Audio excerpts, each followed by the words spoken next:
所以我哋今日嘅試車咧有個任務嘅，係就係要揾出呢架車咧當年失敗之謎啦。R33喺灣裏邊一扭軚咧，個車頭嘅指向性啦、反應咧係快過32。其實呢部又唔係想象中咁差，或者坊間傳到咁差喎，成件事。係啊，哇！呢架你可以講佢順和咗，但係踩起上嚟都唔係人咁快，唔受歡迎唔係因為嗰個性能嘅下降，係唔夠任性。係啦。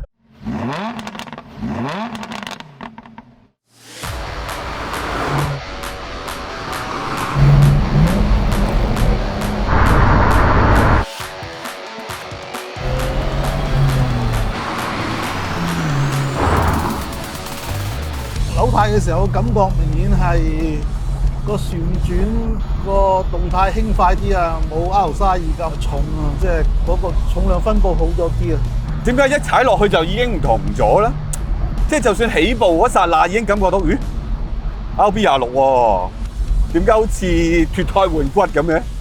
表面上咧睇 spec 就好似改變唔係好大，但係齋上嚟咧覺得台 engine 嗰個個性係完全唔同。幾爽快喎呢台車，爽快過架32咁多嘅，但係睇資料又好似冇咩改過咁嘅。低轉冇乜力咧，呢個個性係一樣。但係咧，你俾油咧，俾少少時間佢咧，佢可以翻到上嚟，唔需要話下下落翻一波。咁揸上嚟就舒服好多啦。呢個旋轉重心真係幾靚嘅喎。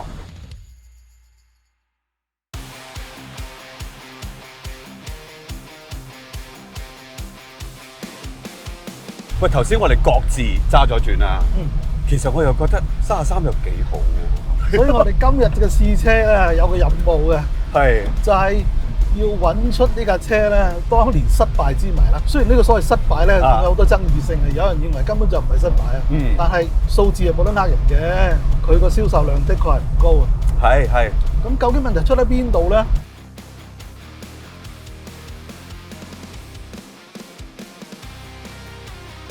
嗱，其實咧33我就揸過嘅，咁我架都係原裝車嚟嘅，咁但係唔知點解，我真係唔知點解嘅。總之同你一齊揸咧，就發掘好多嘢嘅，即係每部車都係咁嘅。可能傾下，我哋又傾咗好多嘢出嚟。咁當然33就離唔開係咪最失敗嘅 GTR 啦。咁但係今日只係俾第一腳油，咦，好嘢嚟嘅喎！死啦！我俾你講咗，我想講一句添。OK，我感覺係一樣啊。第一腳油踩落，咦？又話個 engine 嘅 spec 差唔多嘅。係咯。你知啦 ，R32咧感覺咧好似俾我哋個老友阿七師傅咁樣整到唔知咩梳符咁樣封咗印啊。係啦，呢部咧係解封咗。據聞當其時咧話嗰啲馬力數字咧其實唔係真嘅。唔係真嘅，係啊。佢俾多咗你啊嘛，即係你街市買餸咁稱嘅，你就話有意見啫，係嘛？你稱先都俾你，冇人出聲啊！佢話280俾夠310俾你都冇所謂啊！係。呢個力量嘅反應咧，唔單止話個峰值馬力大咗，其實係整段扭力咧都係升高咗喎，嚟得早咗喎。因為好明顯噶嘛。某啲斜路咧，我哋試過用2波 R32上唔到啊，夾硬要用到1波先得。呢架咧，我哋上到啲斜路用2波咧，如果轉數唔夠咧，都覺得係辛苦嘅。但係咧，好你踩油，你俾幾秒鐘佢咧，佢就冚聲上翻嚟。係，即係你感覺到個引擎係有反應嘅，不過要啲時間啫。咁但係咧，我哋上次揸 R32，大家未睇記得睇翻下，直頭覺得我唔等得啦，大佬太耐啦，係唔得。係啊。一定要拍一波，好多個彎都拍一波啊！我記得嗰陣時。咁但係呢架2波係冇問題嘅，不過你俾啲時間去做嘢咁解啫。但係我睇翻廠嘅資料，其實個扭力曲線雖然話係好咗嘅，但係好微細嘅啫。事實上引擎嗰方面嘅改動，廠嘅資料講得亦都係好少好少。主要就係講個 turbo compressor 大咗啲啦，係壓力高咗少少。係啦，個巴數其實多咗0.1度嘅啫啊。咁其他有少少改良，我諗係啲啤令做得好啲啦，諸如此類。但係跟住就好似冇啦，引擎佢就係咁多咯。係啊，我好似咁啊，即係好似冇改過咯，係咪？但係齋上嚟係完全係兩架車嚟嘅。係咯，咁你仲諗下喎 ，R33係比 R32重咗超過100公斤嘅喎。係啊，係啊。咁你計埋呢條數落去，嗰個 engine你話冇嘢改過，有乜可能啊？係真係唔信我，你送嘢俾我，你都話我聽啦，等我開心啲啊，大佬。另外一個好多人詬病33嘅，亦都係佢其中一個失敗嘅原因，就係話一來佢重啦，二來佢大價咗咯，笨咗咯。你又覺得點咧？好奇怪㗎！我哋紙上談兵睇 spec 咧，明顯你覺得架車又大咗 ，wheelbase 又長咗。係啊，雖然話佢執過晒嗰啲重量分佈係啦，係啦，電池又放咗喺後邊，始終就係重咗啊嘛。但係咧 R33喺彎裏邊一扭軚咧，個車頭嘅指向性啊、反應咧係快過32。事實上佢嘅前後重量比例係靚過32嘅。32嘅車頭真係特別重啲，好似接近60%。去到呢一步係50零啦，咁即係換言之個 balance 真係好咗嘅。咁實際上我哋喺大帽山，無論上山或者落山，哇個動作好快啊，並唔係想像中咁笨喎。係啊，再加上佢個4轉，我哋上次就話好神經質下噶嘛。冇錯。今次揸又幾好喎。係叻咗好多啊！佢係咯，多咗好多電子 sensor 啦，計算速度快過上一代啦，同埋呢個驅動器咧亦都唔行油壓啦，行摩打，相當現代化感覺。係啊，因為之前嗰個咧係突然性咁，好似幫你一幫嘅。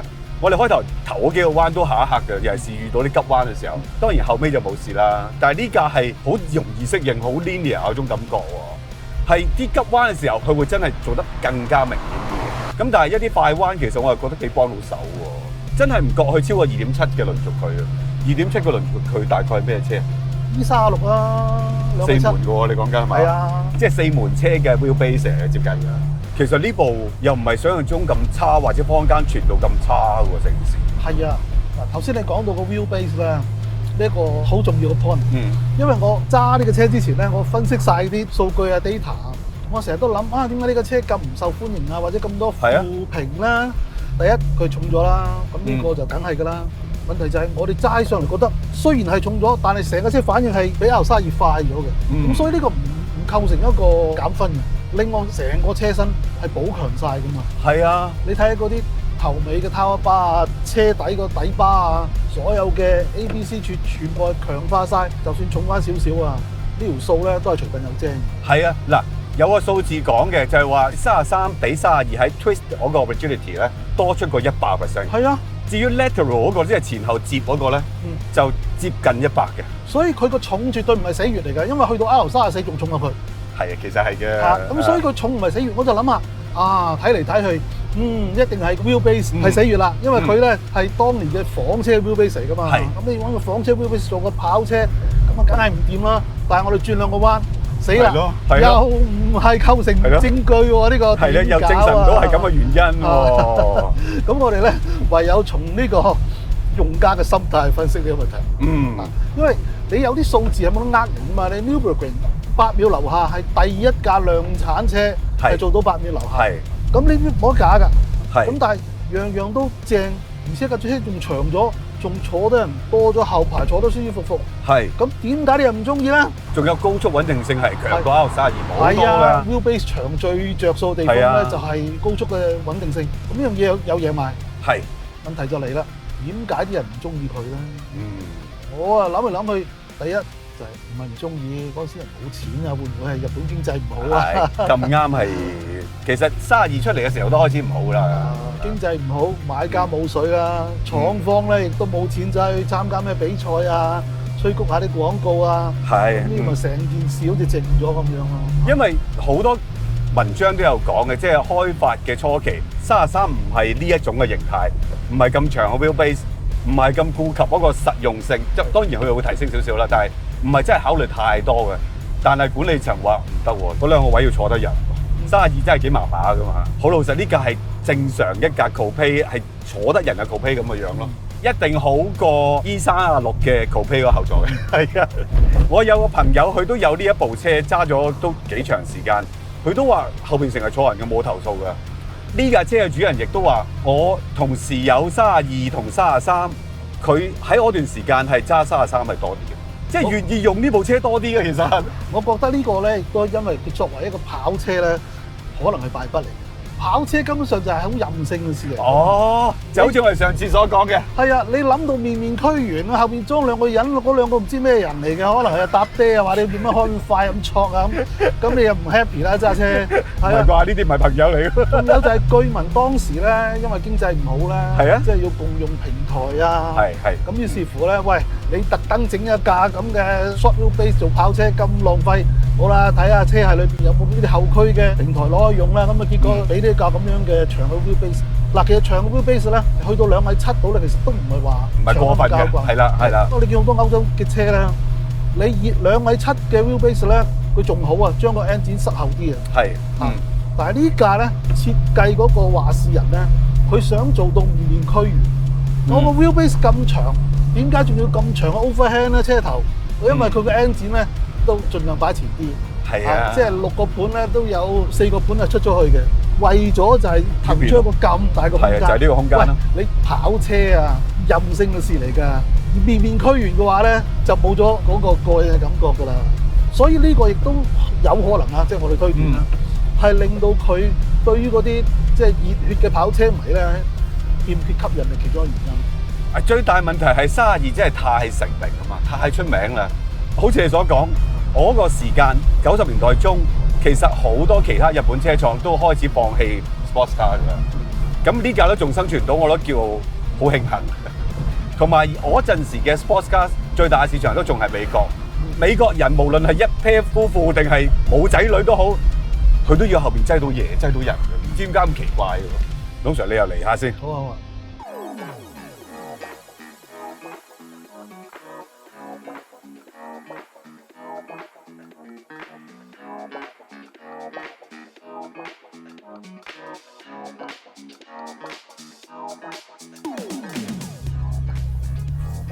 就係呢啲低轉扭力啊！係咯，即係你頭先一落車就同我講，喂，冇乜 turbo 叻嘅呢架，你仲問我呢個 twin turbo 同32點解相差咁遠？係有時人就係咁樣，即係32個目的，佢要揚名立萬，要贏。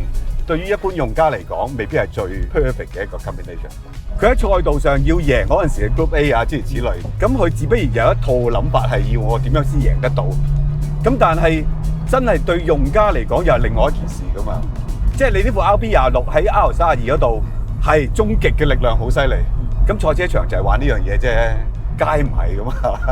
哇！呢架你話可以講佢順和咗，但係踩起上嚟都唔係人咁快，成個 drivability 係高咗個 engine。係啊，其實嗱唔單止係 engine 啦，個車嘅風阻啦，同埋 uplift 嗰個控制咧，係啊，做咗好多功夫嘅。係啊，時間圈速就已經係代表晒一切㗎啦。咁即係證明佢所有嘢都係進步咗、改善咗嘅。唔受歡迎唔係因為嗰個性能嘅下降，係唔夠任性。係啦。咁你見到咧，仲有一啲細微嘅，譬如你轉波咧入閘嗰下咧，有啲棘棘地嘅，緊緊地嘅。係啊，就係因為喺 R32裏邊俾人哋投訴最多咧，就係嗰啲同屬圈頂唔到啊。人行啊揸車，所以咧喺33裏邊咧係強化咗，用咗啲硬啲嘅物料嘅同屬圈啊。所以你入閘嘅時候咧，嗰個手感係緊啲嘅、粗獷啲嘅、過癮啲嘅。係過癮啲嘅，係啊。另外一樣嘢32俾人批評嘅就係好似頭先所講啊，佢嘅 aerodynamics 其實麻麻地嘅，特別喺鬥車嘅時候、高速嘅時候有兩個問題嘅，穩定性係唔夠高，即係就算你4驅加4轉又如何？咁第二亦都同呢個穩定性有關係嘅就係你 aerodynamics 做得唔好，個車頭浮升得太犀利。33其實我個車頭個浮升嗰個 coefficient 係減低咗好多倍嘅，原來即係車頭壓得更緊㗎。係啊，換言之，你喺 Nürburgring 呢啲咁嘅地方，哇冇得頂啊！直頭啱晒呢啲地方跑。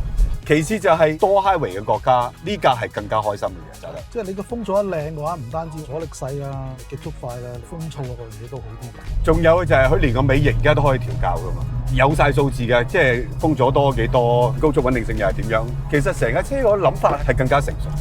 今日我哋喺大帽山揸咧，又可能會有觀眾留言話我哋嘅，其實都唔係話我哋嘅。GTR 唔係喺大帽山㗎，你記唔記得呢個留言啊？有啲朋友咁講，其實我又覺得唔係嘅，好多 GTR 嘅特性咯，我哋未必試得出，未必試得出係真嘅。但係感覺都分別嘅。譬如 R32，我哋上次講咧，喺呢啲咁嘅 S1咧，我哋嘅 comment 就係話佢好貼服，係啊，點扭都得。但係 R33咧，就除咗貼服之外咧，你仲會感覺到個車頭嘅指向輕快咗。另外就係上山嗰段咧，即係個重量轉移諸如此類，我覺得係穩定嘅成架車。嗰種穩定法啊，係你到今日都唔會覺得係落後嗰種穩定。大家要知道，今次條胎唔係 RE71 RS 嚟喎，即係唔係啲馬咬到地下都爛嗰啲胎嚟。即係 R32佢先天性嗰個重心啦、重量分佈咧，唔係話咁好嘅。但係咧，佢就靠住佢個四驅啦，係啦，去做嘢咧就幫你矯正翻嗰啲唔理想嘅動態。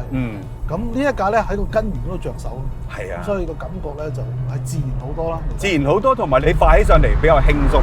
反而32你快起上嚟咧，你要有少少掹掹緊緊嘅嗰種感覺啊，即係準備定先，準備定先嚟啦！呢架就公。頭先我載咗 Kenneth 就咁講啦，佢就係好穩定喎，會唔會穩定得滯？穩定得滯，死啦！即係做啱嘢啱得滯，所以成架車嚟講，所謂嘅失敗之謎，我哋覺得除咗係個任性程度冇以前咁高之外，其實成架車係喺 engineering 嗰度係成熟咗嘅。當你面面俱圓嘅時候咧，就冇咗一啲化危為機啊咁嗰啲刺激感啦。係，有時候揸車，有時揸呢啲跑車，就係要呢種掹掹緊啊！真係得，我得，佢又得，嗰種感覺咁嘅衰嘅。